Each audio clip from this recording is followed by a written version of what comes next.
রাষ্ট্রপতির ক্ষমা প্রদর্শনটা যেটা আছে আর্টিকেল 49-এ, এটা যে কোনো আদালতের রায় অর্থাৎ দণ্ড মার্জনা, দণ্ড মওকুফ, দণ্ড হ্রাস, দণ্ড স্থগিত এবং দণ্ড বিলম্বের বিষয়গুলো, এটা বাংলাদেশের সংবিধানের 49 অনুচ্ছেদ এবং 1898 সালের ফৌজদারি কার্যবিধির 401, 2, 402 ক ধারা অনুসারে পরিচালিত হয়।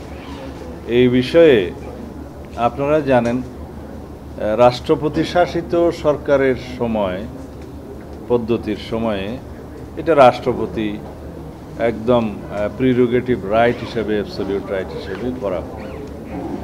কিন্তু সংসদীয় পদ্ধতির সরকারে যেহেতু এই ফাংশনটাও রাষ্ট্রপতির কাছে প্রধানমন্ত্রীর কনসালটেশন অনুসারেই যেতে হয়, সেই হিসাবে সংসদীয় পদ্ধতির সরকারে সেটা ডিল হয়।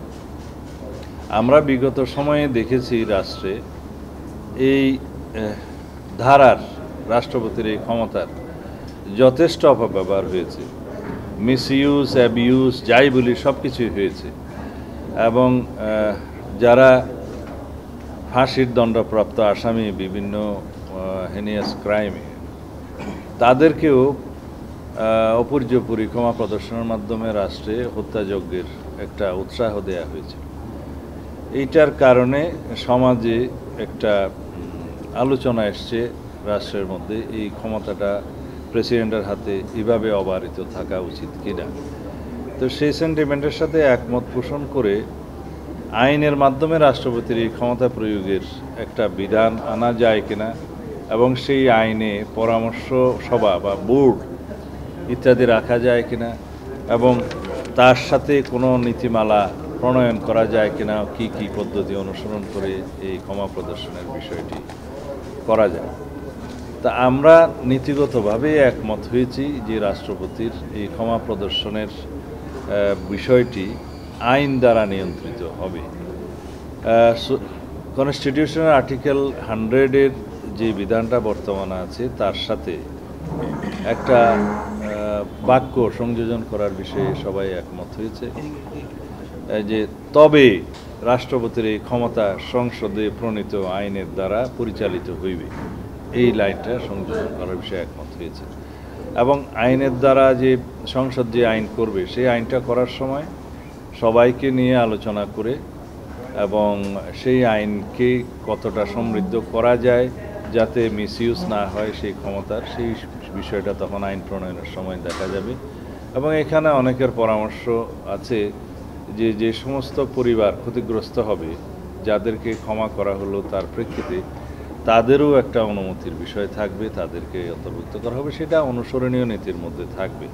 আরও অনেক বিষয় অনুসরণীয় নীতির মধ্যে থাকতে পারে এবং সেটা বোর্ডের মাধ্যমে পরিচালিত হয়ে শেষ পর্যন্ত যা কিছু সিদ্ধান্ত হবে তা আলটিমেটলি চূড়ান্ত সিদ্ধান্তের জন্য তো রাষ্ট্রপতির কাছেই যাবে।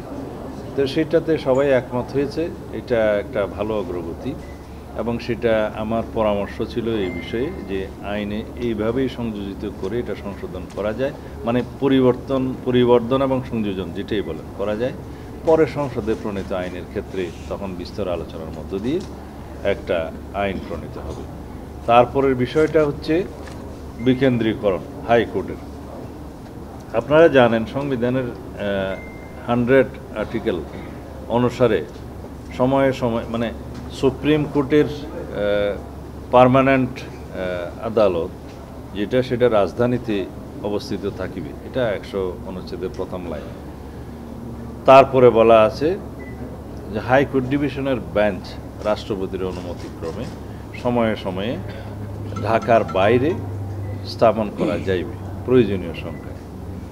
এই বিষয়টাতে আমার প্রথম প্রস্তাব ছিল যে হাইকোর্ট ডিভিশনের বেঞ্চগুলো প্রয়োজনীয় সংখ্যায় সময়ে সময়ে স্থাপন করা যেতে পারে না দিয়ে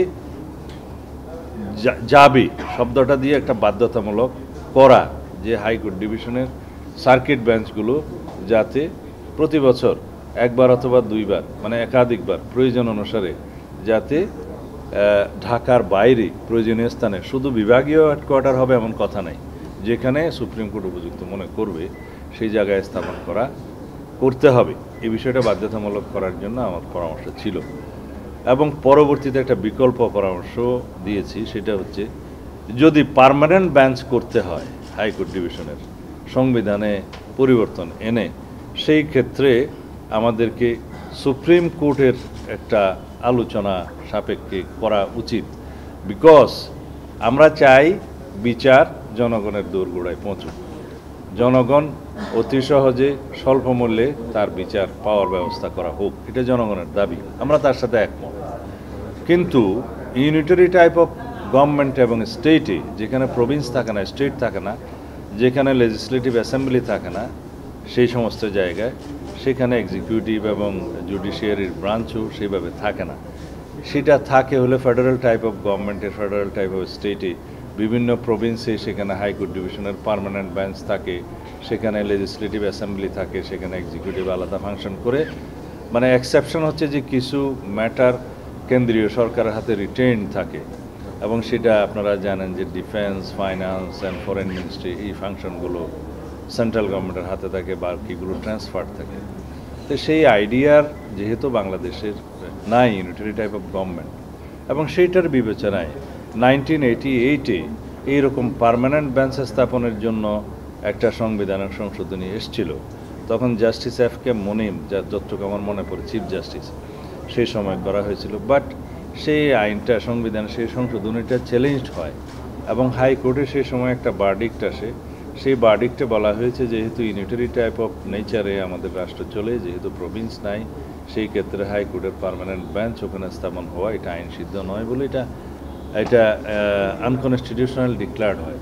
আমি সেই জিনিসটা মাথায় রেখে পরামর্শ দিয়েছি, যদি আবার আমরা সংবিধানে সবার আলোচনাক্রমে যেটা হয়েছে, সম্মতিক্রমে আমরা সংবিধানে সেই পরিবর্তনটা আনলাম, কিন্তু আপনারা জানেন লেজিসলেচারের একটা এখতিয়ার আছে, সেটা সংসদ আইন পাস হতেই পারে, কিন্তু জুডিশিয়ারির আর একটা এখতিয়ার আছে। সুপ্রিম কোর্ট হচ্ছে যে কনস্টিটিউশনের ইন্টারপ্রিট করার জন্য অথরিটি, এবং বলা হয় supreme court is the guardian of the constitution. তখন সেখানে যখন কেউ রিড করবে যে এটা একবার চ্যালেঞ্জ হয়েছিল, এটা একটা প্রেসিডেন্ট আছে যে এরকম ভার্ডিক্ট এসছে, একই রকম যদি এই সিদ্ধান্তটা বা অ্যামেন্ডমেন্টটা পার্লামেন্টে হয়, তখন যদি সেই একই অনুবলে, সেই একই ভার্ডিক্ট অনুবলে যদি এটা আনকনস্টিটিউশনাল ডিক্লেয়ার্ড হয়, তাহলে জনগণের জন্য আমরা যেটা চাইলাম সেটা কিন্তু আর বাস্তবায়ন হবে না। সেই জন্য আমি পরামর্শ দিয়েছি যে আমরা একমত হতে পারি যে হাইকোর্ট ডিভিশনের বেঞ্চ পার্মানেন্টলি বিভাগীয় পর্যায়ে স্থাপন করতে হবে। তবে আমি বলেছি এইখানে জুডিশিয়ারির অর্থাৎ সুপ্রিম কোর্টের অর্থাৎ চিফ জাস্টিসের সাথে আলোচনা ক্রমে কথাটা আপনারা রাখেন, এবং সেই আলোচনা করে সুপ্রিম কোর্টকে ইনভলভ করে, চিফ জাস্টিসকে ইনভলভ করে যদি আমরা এই অ্যামেন্ডমেন্টটা আনতে পারি, তাহলে সেটা জনগণের জন্য প্রকৃতপক্ষে একটা বিশাল কাজ হবে। তো এই ক্ষেত্রে সেই আলোচনার দায়িত্বটা ঐক্য কমিশনের এবং সরকারের। সে আলোচনা করে যদি সুপ্রিম কোর্টের সাথে নিয়ে আমরা এই অ্যামেন্ডমেন্টটা আনতে পারি, তবে সত্যি সত্যি আমাদের বিচার ব্যবস্থা জনগণের দোরগোড়ায় পৌঁছাতে পারে। এখানে অনেক কিছু ডিফিকাল্টিস আছে, এই জন্য যে একটা বেঞ্চ স্থাপন করা অনেক এটা বিশাল যোগ্য। প্রতি জায়গায় কয়টা বেঞ্চ স্থাপন করা যাবে সেটাও সুপ্রিম কোর্টের চিফ জাস্টিসের একটা অনুমোদনের ব্যাপার আছে, আলোচনার ব্যাপার আছে, সম্মতির ব্যাপার আছে। আর সেই ক্ষেত্রে আইনজীবীদের একটা ইনভলভমেন্ট থাকবে, তাদের সাথেও একটা আলোচনার বিষয় আছে। সেই জন্য আমি বলেছি যে বিচার বিভাগের সাথে, সুপ্রিম কোর্টের সাথে, চিফ জাস্টিসের সাথে আলোচনা ক্রমে এইভাবেই যদি আমরা জাতীয় সনদ সৃষ্টি হয়, সেখানে আমরা সই করতে পারি। তো এটা মঙ্গলের জন্য, সবার জন্য, সুবিধার জন্য আমরা বলেছি। কারণ আমরা এমন কিছু এই সময়ে এসে সংবিধানে অ্যামেন্ডমেন্ট করতে পারবো না যে অ্যামেন্ডমেন্টটা পরে যে টিকবে না, সেটা আমাদের জন্য মঙ্গলজনক হবে না। আমরা এখন যে পর্যায়ে আছি ইতিহাসের, এখানে আমাদের দায় অনেক বেশি, জনগণের কাছে আমাদের দায় অনেক বেশি, রাষ্ট্রের কাছে আমাদের দায় অনেক বেশি। আমরা এখানে রাষ্ট্রের সিনিয়র সিটিজেন হিসেবে আমাদের যে মতামত, পরামর্শ, সেটা অবশ্যই দলীয় দৃষ্টিকোণ থেকে নয়, সেটা দেশের কল্যাণের জন্য, জনগণের কল্যাণের জন্য এবং সার্বিকভাবে রাষ্ট্রের কল্যাণের জন্য আমরা সেই মতামতগুলো দিচ্ছি। এখানে কোনোভাবেই রাজনৈতিক বিবেচনা নেই, থাকার কথাও না। তো এখানে আলোচনা শেষ হয়েছে, বাকি অন্যান্য বিষয়গুলো যেদিন আলোচনা হবে সেদিন কথা বলবো। আর গতকালকে আমরা বিএনপির পক্ষ থেকে, আমাদের যুগপৎ আন্দোলনের শরীকদের পক্ষ থেকে, আমাদের সঙ্গী সাথী যারা আছে, আন্দোলনের সময় ছিল তাদের পক্ষ থেকে আমি অনেক কথা বলেছি আমাদের সহযোগিতা, প্রতিনিয়ত আজকে এগুলো আমরা সহযোগিতা করে যাচ্ছি। আপনারা একটু পজিটিভলি নেবেন, কারণ কোনো না কোনো পক্ষ এরকম একটা প্রচারণা দিচ্ছে বোধহয় আমাদের সহযোগিতাটা তেমন নয়, অথচ সর্বোচ্চ সহযোগিতা, আইনি পরামর্শ, সাংবিধানিক পরামর্শ। আপনারা টিভিতে নিশ্চয়ই লাইভ দেখেন, বিটিভিতে, সেটা নিশ্চয়ই আপনারা ফলো করেন, তো দেখলে বুঝবেন যে সর্বোচ্চ সহযোগিতাটা কাদের আছে। আমি দাবি করছি না যে আমার সর্বোচ্চ আছে, সেটা বিচারকের দায়িত্ব জনগণের, এবং আপনারাই বিচারক সেই ক্ষেত্রে। সুতরাং পজিটিভলি সেই জিনিসগুলো দেখবেন। আমরা চাই যে জাতীয় সনদ প্রণীত হোক, খুব দ্রুত প্রণীত হোক। এই আলাপ আলোচনা আরও বেশি দিন যেন লিঙ্গায়িত না করে, মানে দীর্ঘায়িত না হয়, আমরা যাতে কাছাকাছি আসতে পারি অতি শীঘ্র সেটা চেষ্টা করছি। বাট আপনারা জানেন যে আমরা যেহেতু রাইট টু স্পিচ, মানে এটা আমরা এস্টাবলিশ করেছি, ফ্রিডম অফ স্পিচ আমরা এস্টাবলিশ করেছি, প্রত্যেকের ভয়েসটা শুনতে হয়, এবং এই শুনতে শুনতে হয়তো একটা ইস্যুতে সকাল থেকে সন্ধ্যা হয়ে যায়, এটা অনেকটা টাইম কনজিউমিং হয়ে যাচ্ছে। এর বেশি বললে আমার সমালোচনা হয়ে যাবে। Thank you. রাষ্ট্রপতির যে ক্ষমতা, সেটা কি তার মানে কি গন্ডিটা কি আরো বাড়ানো হলো না কমানো হলো বা সীমিত করা হলো, মানে ক্রাইটেরিয়াগুলো কি? এটা যদি হয় তাহলে এই ক্ষেত্রে রাষ্ট্রপতির ক্ষমতাটা সীমাবদ্ধ করা হলো না। আইন যেটা প্রণয়ন হবে সেই বিষয়ে বিস্তারিত এখানে আলোচনা হয়নি, কারণ এই আইনটা যখন প্রণীত হবে সেটা দীর্ঘ আলোচনা করতে হবে, এটা পার্লামেন্টে দীর্ঘ ডিবেট হবে, সমাজের বিভিন্ন ক্রস সেকশনের সাথে আলাপ আলোচনা করা হবে, আইনজীবী সমাজের মতামত নেওয়া হবে, আদালতের মতামত, মানে জুডিশিয়ারির একটা মতামত নেওয়া হবে, সবাই সুশীল সমাজের মতামত নেওয়া হবে, নিয়ে সেই আইনটা একটা ভালো সমৃদ্ধ আইনে পরিবর্তন করা হবে, মানে পরিণত করা হবে। এখানে একটা বোর্ড করার পরামর্শ এসছে, কিন্তু এই বিষয়গুলো যখন আইন প্রণয়ন করা হবে তখন ডিটেইল আসবে। আমরা এখন তো কনস্টিটিউশনের বিষয়ে নীতিগতভাবে একমত হচ্ছি, আইন প্রণয়নের ব্যাপারে আলোচনা করতে গেলে তো সেটা অনেক লম্বা ব্যাপার। এই সপ্তাহে ওই ঐক্যমত্য কমিশন বলতে হ্যাপি উইক অনেকগুলো বিষয়ে আপনারা এক জায়গায় আসছেন, আপনারা এই ব্যাপারে এরকম কোনো কথা বলবেন? সেই বিষয়ে কোনো কৃতিত্ব যদি দিতে হয় আমাদেরকেও কিছু দিতে হয়। সালাউদ্দিন ভাই 94 অনুচ্ছেদ কি করতে হবে কিনা? সালাউদ্দিন ভাই 94 অনুচ্ছেদটা কি সংশোধন করতে হবে কিনা? বিচারপতি সাংবিধানিক কমিটিগুলোতে নিয়োগের কথা বলা হচ্ছে, এক্ষেত্রে ঢাকার বাইরে যখন হাইকোর্ট বেঞ্চ করা হবে তাহলে অথরিটিটা কারা থাকবে? এখানে তো আগের প্রস্তাব আবার বলেন। আপনারা যেটা আপনাদের কমিশনের প্রস্তাবেই তো বিভিন্ন সময় এসেছে যে সাংবিধানিক যে বিভিন্ন পদগুলো থাকবে, সেক্ষেত্রে সেই পদগুলোর নিয়োগের ক্ষেত্রে তো আপনাদের একটা মানে কমিটির কথা বলেছিলেন এনসিসি থেকে সরে গিয়ে। এখন যদি হাইকোর্টের বেঞ্চগুলো ঢাকার বাইরে হয় সেই ক্ষেত্রে অথরিটি কারা হবে? আপনারা বলছেন সুপ্রিম কোর্টের মতামত রাখবেন, আবার এনসিসির বিষয়টা যদিও না, এনসিসি কমিটি যেটা কথা বলা হয়েছে কারা করবে? আমরা ওই জায়গায় নাই, এখানে এনসিসির কোনো বিষয়ই ইনভলভ নাই। সবাই যখন একমত হয় যে সংবিধানে এই পরিবর্তনটা আনা হবে, সেখানে এনসিসির কোনো প্রশ্নই তো আসে না। এখানে সকল রাজনৈতিক দল, স্টেক হোল্ডার সবাই যখন একমত হয়েছে যে সংবিধানে এই পরিবর্তনটা আনা যায় এইভাবে, তো এখানে এনসিসি তার প্রয়োজন নেই। আর সাংবিধানিক কমিটি বা সাংবিধানিক নিয়োগ কমিটি ওই ধারণার সাথে তো আমরা আগে থেকে একমত না। 94 কি বললেন কে? আমি বলছি সুপ্রিম কোর্টের যে ইয়াটা, এটা কি সংজ্ঞা চেঞ্জ করতে হবে কিনা, সংশোধন করতে হবে কিনা? এটা না না, আপনাদের ফর ইওর নলেজ বলি, রাষ্ট্রে একটি আদালত থাকিবে, তার নাম সুপ্রিম কোর্ট, আর্টিকেল 94।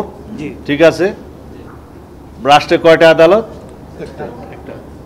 একটা আদালত।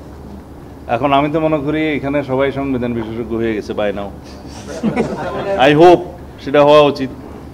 তবে মাঝে মধ্যে সিনিয়র সিটিজেন হিসেবে আমাদের কিছু দায়িত্ব আছে বলে বলি আর কি, ইজি করে দিচ্ছে আপনাদের জন্য। দেশে একটি আদালত, আর্টিকেল 94, তার নাম হচ্ছে সুপ্রিম কোর্ট। সুপ্রিম কোর্টের বাকি যেটা আছে, সুপ্রিম কোর্ট বলা আছে যে দুইটা ডিভিশন থাকবে, অ্যাপিলেট ডিভিশন এবং হাইকোর্ট ডিভিশন। তারপরে যে আদালতগুলো আছে সেগুলোর নাম হচ্ছে অধস্তন আদালত। সেই অধস্তন আদালতের সৃষ্টি, সেই অধস্তন আদালত সময়ে সময়ে বিভিন্ন রকমের ট্রাইব্যুনাল সৃষ্টি, বিভিন্ন রকমের আদালত সৃষ্টির একটা এখতিয়ার আছে, কিন্তু প্রতিষ্ঠিত যেটা আমাদের মানে মানসপটে বেশি ওঠে সেটা হচ্ছে জেলা আদালত সহ। এই তো এগুলো সব অধস্তন আদালত, অর্থাৎ lower judiciary. Please let me finish. Lower judiciary এগুলোর জন্য আর্টিকেল 116-এ বিধান দেয়া আছে। বর্তমানে 116 হাইকোর্টে একটা রিট শুনানি হচ্ছে, আজকে সেটা আরও 2 সপ্তাহ অ্যাডজর্ন করা হয়েছে, লেটেস্টটা বলছি। সেটা যদি ওখানে প্রেসিডেন্টের এখতিয়ার দেয়া আছে যে অধস্তন আদালতের নিয়োগ, পদোন্নতি, শৃঙ্খলা ইত্যাদির ক্ষেত্রে প্রেসিডেন্টের এখতিয়ার আছে in consultation with the chief justice. তো এখন এই প্রেসিডেন্টের এখতিয়ারটা হলে সেটা আবার এক্সিকিউটিভের ফাংশন হয়ে যায়। সেই জন্য লোয়ার জুডিশিয়ারিতে যাতে ইন্ডিপেন্ডেন্স থাকে, সুপ্রিম কোর্টের চিফ জাস্টিসের হাতে বা সুপ্রিম কোর্টের হাতে থাকে, সেটা আমাদের একটা কমিটমেন্ট। এটা আমাদের 31 দফাতে বলা আছে যে আমরা অধস্তন আদালতের সম্পূর্ণ নিয়ন্ত্রণ ক্ষমতা সুপ্রিম কোর্টের উপরে ন্যস্ত করতে চাই। তাহলে পরে সেই আর্টিকেলে চেঞ্জ আসবে। সেই আর্টিকেলটা পার্লামেন্ট আসলে তখন চেঞ্জ হওয়ার আগেই সুপ্রিম কোর্ট মনে করছে বা কোনো কোনো আইনজীবী মনে করছে এটা রিড করে যদি করা যায় কোর্টের মাধ্যমে, সেই চেষ্টাটা এখন চলছে। তো এখানে যেহেতু একটা বিচারাধীন বিষয়, আমি ডিটেইল বলবো না, তবে আর্টিকেল 116-এ যে সমস্ত শুনানি চলছে ওখানে অ্যামিকাস কিউরি নিয়োগ করা হয়েছে, একজন ইন্টারভিনার হয়েছে, অ্যাটর্নি জেনারেলকে শুনানি হবে। সেই হিসাবে 116 যেভাবে আদালতে রায় আসে সেটা দেখার জন্য অপেক্ষা করছি। তারপরেও বলি, যেভাবেই যাই আসুক না কেন, এটা পরবর্তী পার্লামেন্টের রেটিফিকেশনের একটা বিষয় থাকবে এবং পরবর্তী পার্লামেন্টে অবশ্যই সুপ্রিম কোর্টের মতামতকে প্রাধান্য দেওয়া হবে। এই ক্ষেত্রে আমার একটা কথা আছে, অধস্তন আদালতে যারা ফেসিস্টের দোসররা বসে আছে, যারা রাতের বেলায় আদালত বসিয়ে আমাদের রাজনৈতিক নেতা কর্মী সাংবাদিক সহ সমাজের সমস্ত শ্রেণী পেশার মানুষকে তারা অবৈধভাবে সাজা দিয়েছে, সেই ফেসিস্টদেরকে যেন আমরা রক্ষা না করি। আমরা চাই আপার জুডিশিয়ারি এবং লোয়ার জুডিশিয়ারি যাতে ফেসিস্টদের দোসররা না থাকে, যাদের বিরুদ্ধে এখন ট্রান্সফার, যাদের বিরুদ্ধে এখন বিভিন্ন রকমের মানে পদক্ষেপ বলতে নাকি বিচার বিভাগ কি যেন এটা বিভাগীয় ব্যবস্থা গ্রহণ করা হয়েছে, এটা যথেষ্ট নয়। তাদের ইন্ডিভিজুয়াল ক্রিমিনাল লায়াবিলিটির জন্য ফিক্স করতে হবে, তাদের শুধুমাত্র চাকরি গেলে হবে না, তাদের ক্রিমিনাল অফেন্সের জন্য বিচারও করতে হবে। যদি আমরা সেটা নিশ্চিত করতে পারি তাহলে পরে অ্যাকচুয়াল ইন্ডিপেন্ডেন্স অফ জুডিশিয়ারি কার্যকর হবে। আদারওয়াইজ এই ফেসিস্টদেরকে বহাল রেখে আপার এবং লোয়ার জুডিশিয়ারিতে যতই আমরা ইন্ডিপেন্ডেন্স অফ জুডিশিয়ারি করি না কেন, সেটার বেনিফিশিয়ারি এরাই হবে। আমাদের সেটা ক্লিয়ার বক্তব্য, ফেসিস্ট মুক্ত হইতে হবে from lower and upper judiciary যেখানে যা আছে, তারপরে ইন্ডিপেন্ডেন্স অফ জুডিশিয়ারি সত্যিকারভাবে কার্যকর হবে। এদের মাধ্যমে যদি জুডিশিয়ারি পরিচালিত হয়, যাদের কথা আমরা বললাম, তাহলে যতই আমরা কড়া আইন করি সেটার মিসইউজ তো তারাই করবে এবং এখনই করছে। আপনারা দেখবেন জেলা পর্যায় থেকে হাইকোর্ট পর্যন্ত সমস্ত জায়গায় আওয়ামী লীগের যারা মানে ফেসিস্টদের যারা দোষর ছিল, বিভিন্ন রকমের যারা হেনিয়াস ক্রাইম করেছে, মানবতা বিরোধী ক্রাইম করেছে, যাদের বিরুদ্ধে মামলা হচ্ছে, সব তো 1-2-তে বেইল হয়ে যাচ্ছে। এটা আপনারা দেখছেন না? এটা কারা করছে? করছে তো এই ফেসিস্টদের দোসররা। সুতরাং আমরা চাই independence of judiciary complete, constitutionally and legally, এবং সেটার সুফল জনগণ ভোগ করবে। তবে এই ফেসিস্টদেরকে তার আগেই এই জুডিশিয়ারি থেকে বিদায় করতে হবে। Thank you very much.